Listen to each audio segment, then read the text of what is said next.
ఒక కుటుంబ పాలనకు వ్యతిరేకంగా, అరాచక పాలనకు వ్యతిరేకంగా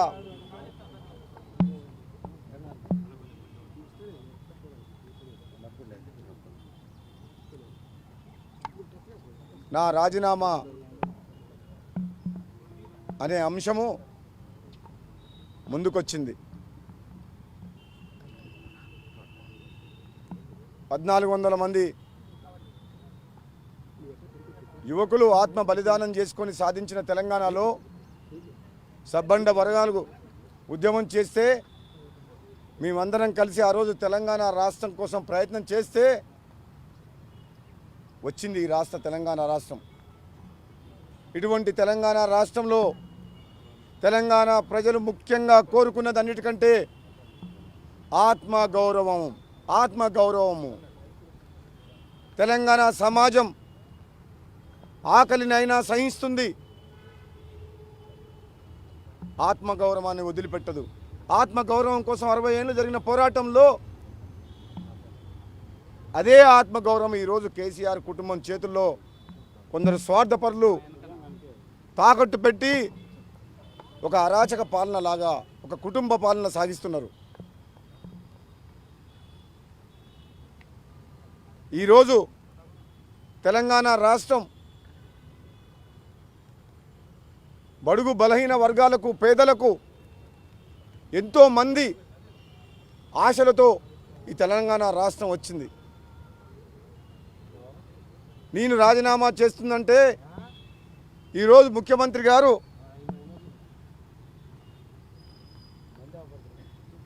కళ్ళు తెరిచి ప్రభుత్వం దిగివచ్చి ఈ ప్రజాస్వామ్యాన్ని కూని చేసి ఏ విధంగా కూని చేశారో తెలంగాణ రాష్ట్రంలో మునుగోడు ఉప ఎన్నిక అనే అస్త్రం నా రాజీనామా ద్వారా ఈ మునుగోడు ప్రజలు చారిత్రాత్మక తీర్పు ఇచ్చి ఈ అరాచక పాలనకు వ్యతిరేకంగా తీర్పునిచ్చి 4 కోట్ల ప్రజలు కేసీఆర్ కుటుంబం చేతిలో చిక్కిన తెలంగాణ తల్లిని విముక్తి కల్పిస్తారని చెప్పి నేను నమ్ముతున్న బలంగా. ప్రగతి భవన్ ఫామ్ హౌస్కే పరిమితమైన ముఖ్యమంత్రి ఈరోజు మునుగోడు ఉప ఎన్నిక వచ్చిన తర్వాత పొద్దున లేస్తే మునుగోడు అభివృద్ధి, మునుగోడు ప్రజలు గుర్తొచ్చేలా ఈ ఉప ఎన్నిక ఉండబోతుంది.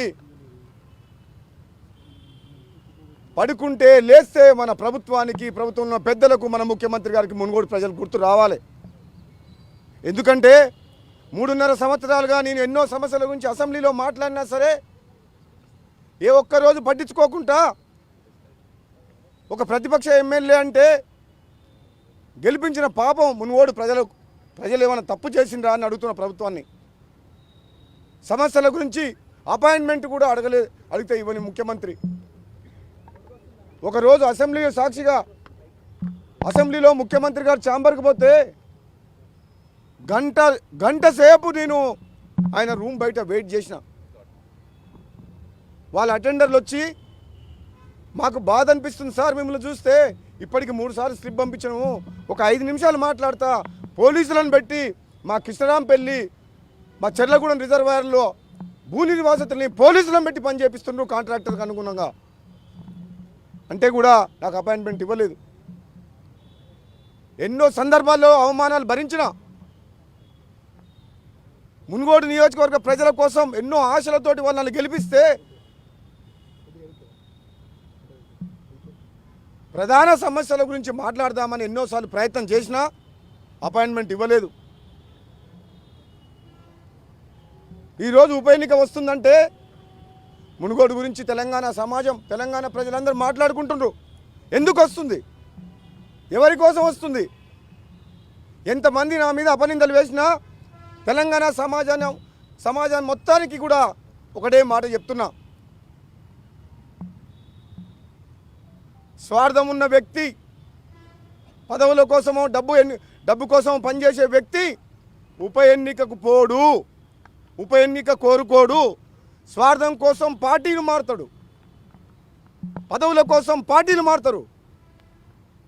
కానీ నేను ఈరోజు నా మునుగోడు ప్రజల్ని అడుగడుగునా నన్ను నా మునుగోడు ప్రజల్ని అవమానిస్తున్న ప్రభుత్వానికి వ్యతిరేకంగా నా మునుగోడు ప్రజల మీద ఉన్న నమ్మకంతో విశ్వాసంతో నేను రాజీనామా చేసి మునుగోడు ప్రజల తీర్పు కోరుతున్నా.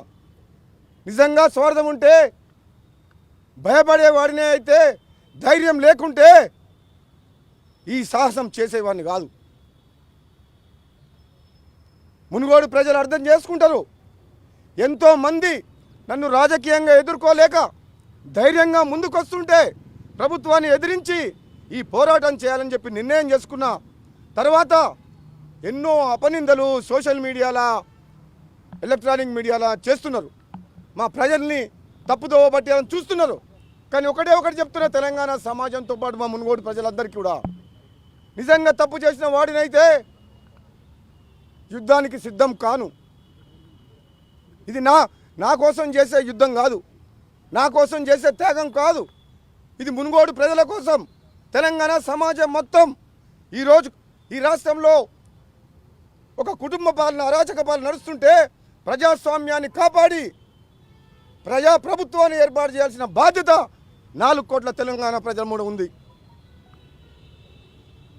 ఈరోజు తెలంగాణ సమాజం అంతా ఈ తెలంగాణ రాష్ట్ర సాధనలో నీళ్లు, నిధులు, నియామకాలు, నిరుద్యోగులకు ఆశ చూపి ఉద్యోగాలు లేక రోడ్ల మీద పడుతున్నారు కదా, వాళ్ళ కోసం నా ఈ రాజీనామా, వాళ్ళ కోసం నా రాజీనామా.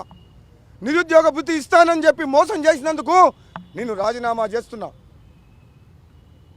పేదలకు, రోగులకు కార్పొరేట్ సౌకర్యం కల్పించి హాస్పిటల్స్లో మెరుగైన వైద్యం అందిస్తా అని చెప్పిన ప్రభుత్వం చేయనందుకు నా రాజీనామా. ఇండ్లు కట్టిస్తానని చెప్పి మోసం చేసిన మాట వాస్తవం కాదా? అందుకోసం నా రాజీనామా. 2 బెడ్రూమ్ కాదు, 1 బెడ్రూమ్ కట్టివ్వండి అని అసెంబ్లీ సాక్షిగా నేను ముఖ్యమంత్రి గారికి, ప్రభుత్వానికి చెప్పిన. స్థలం ఉన్న వాళ్ళకు 1 బెడ్రూమ్ కట్టివ్వండి అని చెప్పిన. లేదు, అందుకే నా రాజీనామా. 57 ఏళ్ళ వాళ్లకు పెన్షన్లు ఇస్తామన్న మాట వాస్తవం కాదా? ఇవ్వలేదు. 3.5 సంవత్సరాలైనా 1 పెన్షన్ ఇవ్వలేదు. అందుకోసం నా రాజీనామా. నేను రాజీనామా చేస్తున్నా అంటే ప్రభుత్వం కదిలి వచ్చి 1 వార్త రాగానే మేఘాల మీద గట్టుపల్ల మండలం 3.5 సంవత్సరాల నుంచి అడుగుతుంటే ఇవ్వకుండా 24 అవర్స్లో గట్టుపల్ల మండలం వచ్చింది. ఈరోజు మునుగోడు వైపు ప్రభుత్వం తిరిగి చూస్తుంది. అధికారులు బయలుదేరుతారు, ప్రభుత్వం దిగి వస్తుంది. ఎవరి కోసం ఈ రాజీనామా? ఎందుకోసం ఈ రాజీనామా? ముఖ్యమంత్రి గారికి ఎంతసేపు సిరిసిల్ల, సిద్దిపేట, గజ్వేల్ తప్పితే తెలంగాణలో ఏ నియోజకవర్గ ప్రజలు కళ్ళకు కనబడతలేరా? ఆపోజిషన్ పార్టీ ఎమ్మెల్యేలకు మీరు అపాయింట్మెంట్ ఇవ్వరా? ప్రతిపక్షాన్ని లేకుండా చేసి ప్రజాస్వామ్యాన్ని కూని చేసిన మాట వాస్తవం కాదా? అసలు మనం ప్రజాస్వామ్యంలో ఉన్నామా? ప్రజలిచ్చిన తీర్పుని డబ్బులతోటి, పదవులతోటి ప్రలోభాలకు గురి చేసి ప్రతిపక్షం లేకుండా చేసి ప్రశ్నించే గొంతు లేకుండా చేసిన మాట వాస్తవం కాదా? ఇలా చెప్పుకుంటే ఈ తెలంగాణ రాష్ట్రంలో ఏం జరుగుతుంది? ఎవరి కోసం వచ్చింది తెలంగాణ? ఆనాడు ప్రజలందరూ ఏకమై గొంతు వినిపిస్తే, ప్రాణత్యాగాలు చేస్తే కేంద్రంలో ఉన్న కాంగ్రెస్ ప్రభుత్వం, ఆనాడు ఎంపీగా ఉన్న నేను, నా సహచర ఎంపీలు ఎంతో మంది కష్టపడి కేంద్రం మీద ఒత్తిడి తీసుకొచ్చి ఆత్మ బలిదానాలు చూడలేక ఈ తెలంగాణ వచ్చింది. ఈరోజు తెలంగాణ వచ్చిన తర్వాత కాంగ్రెస్ పార్టీ ఓడిపోయినా, నేను ఓడిపోయినా బాధపడలేదు. ఎందుకంటే ఒక ఉద్యమం చేసిన వ్యక్తి ముఖ్యమంత్రి అయిండు. మా పార్టీ ఓడిపోయినా, మేము ఓడిపోయినా బాధపడలేదు. ఒక ఉద్యమకారుడు ముఖ్యమంత్రి అయితే, దళితుని ముఖ్యమంత్రి చేస్తున్న వ్యక్తి చేయకున్నా కనీసం ఈ రాష్ట్రం బాగుపడుతుంది అనుకున్నాం. 8.5 ఏళ్లుగా ఆత్మగౌరవం, కనీసం అపాయింట్మెంట్ ప్రజా సమస్యల గురించి మాట్లాడదామన్నా ఇది దేశంలో ఎక్కడా లేదు. ప్రాజెక్టులు కట్టవద్దని ఎవరు చెప్పలేదు, కానీ అనవసరంగా రీడిజైన్ పేరు మీద కాళేశ్వరం ప్రాజెక్టుని ప్రాణహిత పేరుని తీసి కాళేశ్వరం కట్టి లక్షల కోట్ల అప్పులు చేసి అదే కాళేశ్వరం ఇప్పుడు నీళ్ళల్లో మునిగిపోయింది. ప్రాజెక్టులకు వ్యతిరేకం కాదు, రైతులకు న్యాయం చేయమని అడుగుతున్నాం, రైతులకు ఇచ్చిన మాటలు నిలబెట్టుకోమంటున్నాం. ₹1,00,000 రుణమాఫీ చేస్తామని రెండోసారి చెప్పి ఈ రోజు వరకు రుణమాఫీ జరగలేదు. రైతులు పండించిన ప్రతి పంట కొంటామన్నారు, వరి వేయమన్నారు, వరి కొనలేము అని చేతులు ఎత్తేసిండ్రు. ఇది రైతు ప్రభుత్వమా? ఈరోజు 24 గంటలు కరెంట్ వస్తుందా? మీ మిషన్ భగీరథ ఎవరి కోసం వచ్చింది? పైప్ లైన్ కరెక్ట్గా ఉన్నాయా? ఇంటింటికి నల్లా వస్తుందా? మీరు ఒక్కసారి గ్రామాలు తిరగండి. మా నియోజకవర్గం ఫ్లోరైడ్ ఎఫెక్టెడ్ మునుగోడు నియోజకవర్గం. సపరేట్ పైప్ లైన్ ఉందా? డ్రింకింగ్ వాటర్కి సపరేట్ వాటర్ ట్యాంక్స్ ఉన్నాయా? లేవు. మిషన్ భగీరథ పేరు చెప్పి 50,000 కోట్లు అప్పు చేసి అందులో 25,000 కోట్లు దోచుకున్నమాట వాస్తవం కాదా? మీకు ఎవరు చెప్తుండ్రు ప్రజలు సంతోషంగా ఉన్నారని చెప్పి? మీకు ఎవరు చెప్పిర్రు తెలంగాణ రాష్ట్రంలో ప్రజలందరూ సుఖ సంతోషాలతో ఉన్నారని చెప్పి? మీరు దేశాన్ని ఉద్ధరిస్తేందుకు బయలుదేరిండ్రు కదా భారతదేశం గురించి. మరి తెలంగాణ రాష్ట్రం ఏం చేసిండ్రు? తెలంగాణ వచ్చినప్పుడు ఇంత చిన్న రాష్ట్రంలో హైదరాబాద్ నగరం పెద్ద నగరం ఒక మిగులు బడ్జెట్తో ఉన్న రాష్ట్రాన్ని అప్పులపాలు చేసిన మాట వాస్తవం కాదా? అనవసరంగా ప్రాజెక్టుల పేరు మీద అవసరం లేని అప్పులు చేసిన మాట వాస్తవం కాదా? ఈరోజు నెల నెల జీతం ఇవ్వాలంటే అప్పు చేసి జీతాలు ఇవ్వాల్సిన పరిస్థితి కరెక్ట్ కాదా? నిజం కాదా? రైతు బంధు ఇవ్వాలన్నా అప్పు చేయాలి, జీతాలు ఇవ్వాలన్నా అప్పు చేయాలి. ఈరోజు ఈ పరిస్థితి దారుణమైన పరిస్థితి. ఎందుకు? మీరు ఎవరు మాట వినరు, ఎవరు చెప్తే వినరు. మంచి ఆలోచన చేసి 10 మాటలు ఎవరైనా మంచి మనుషులు చెప్దామన్నా అవకాశం ఇయ్యరు. ముఖ్యమంత్రిని కలిసే అవకాశం లేదు. తెలంగాణ కోసం ఉద్యమకారులందరూ తెలంగాణ కోసం పనిచేస్తే ఈరోజు టీఆర్ఎస్ పార్టీ తెలంగాణ ద్రోహుల పార్టీగా మారింది. గంగుల కమలాకర్ అనే వ్యక్తి ఎక్కడి నుంచి వచ్చిండు? తలసాని శ్రీనివాస్ యాదవ్ తెలంగాణ ఉద్యమకారుల మీద కేసులు పెట్టియలేదా? ఎర్రబెల్లి దయాకర్ కేసీఆర్ని ఉద్యమకారులను తిట్టలేదా? పువ్వాడ అజయ్ కుమార్ ఉద్యమాన్ని అడ్డుకోలేదా?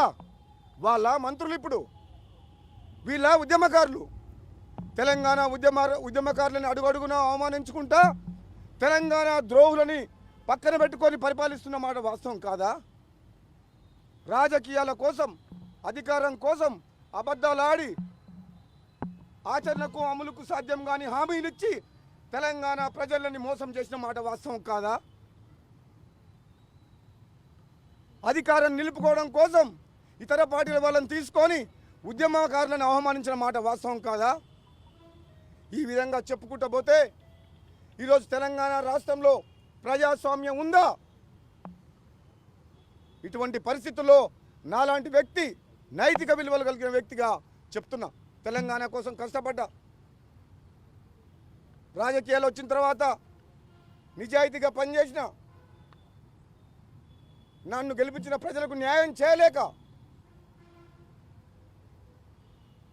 ఈరోజు నా రాజీనామా అస్త్రాన్ని స్పీకర్ గారికి ఇవ్వబోతున్నా. తెలంగాణ సమాజానికి మునుగోడు ప్రజలకు చేతులెత్తి నమస్కరిస్తున్నా. నా మీద రాజకీయంగా ఎదుర్కోలేక కొందరు వ్యక్తులు నన్ను అప్రతిష్ట పాలు చేసేందుకు దుర్మార్గంగా మాట్లాడుకుంటూ అనరాని మాటలంటూ వినరాని భాషతో తిడుతున్నారు.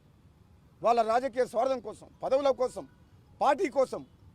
నేను చెప్తున్నా, ఈరోజు నా పదవి త్యాగం చేసేది మునుగోడు ప్రజల కోసం, తెలంగాణ సమాజం కోసం, ప్రజాస్వామ్యాన్ని కాపాడడం కోసం, ఆత్మగౌరవాన్ని నిలుపుకోవడం కోసం, బడుగు బలహీన నిరుపేదలకు కాపాడడం కోసం, ఈ తెలంగాణ రాష్ట్రాన్ని మళ్ళీ గాడిలో పెట్టడం కోసం ఈ రాజీనామా. మునుగోడు ప్రజలు నిర్ణయించండి. మీరిచ్చే ఈ చారిత్రాత్మక తీర్పు తెలంగాణ రాష్ట్రంలో పెద్ద మార్పు కావాలి. తెలంగాణ ప్రజలందరూ ఆలోచించాలి. ఎవరి కోసం వచ్చింది ఈ తెలంగాణ, ఎందుకోసం వచ్చింది ఈ ఉప ఎన్నిక మునుగోడు? తెలంగాణ సమాజం కూడా, మునుగోడు ప్రజలు కూడా నన్ను అర్థం చేసుకొని ఆలోచించమని మీ అందరికి కూడా విజ్ఞప్తి చేస్తున్నా. హాయ్ ఫ్రెండ్స్, మా టుడే టుమారో యూట్యూబ్ ఛానల్ చూస్తున్నందుకు చాలా థ్యాంక్స్. మరిన్ని లేటెస్ట్ వీడియోస్ కోసం వెంటనే సబ్స్క్రైబ్ చేయండి. అలాగే ఈ బెల్ ని కూడా రింగ్ చేసేయండి. మా నోటిఫికేషన్స్ అన్ని మీ మొబైల్లో వస్తాయి. అలాగే మా వీడియోస్ మీకు నచ్చితే లైక్ చేయండి, షేర్ చేయండి, నచ్చకపోతే కామెంట్ చేయండి.